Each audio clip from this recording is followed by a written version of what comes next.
24 na taon ng kwento at biyaya. Dito sa Fatima, pagkakaisa ang nakikita.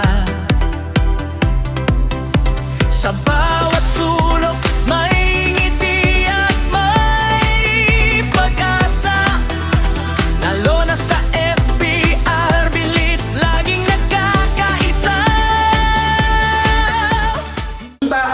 Tuloy-tuloy na itong buhaton ang kaayuhan para sa komunidad. Pero dapat mabaliktas sa kamaturan na ang FBR Village dunay kaugalingon nga ground nga dapat atong idevelop nga bisan kinsa may opisyal kaya ta mulihok na magpinabanhay.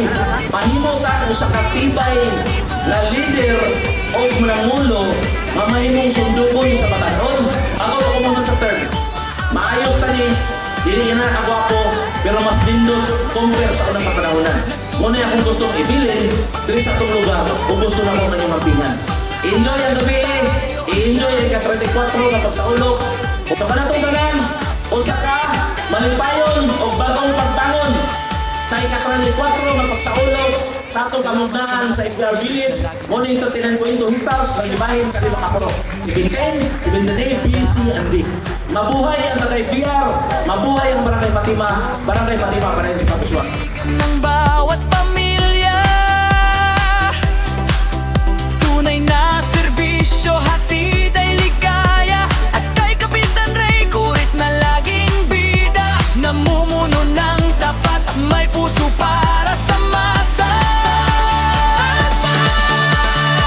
Salamat ka! Mabuhay ang Fatima, 34th founding anniversary. Sa FBR Village, saya'y umaapaw na. Masayahin, nagtutulungan, pamilyang tunay sa bawat pangarap. Tayo ang siyang gabay, sulong Barangay Fatima, kay ganda ng buhay.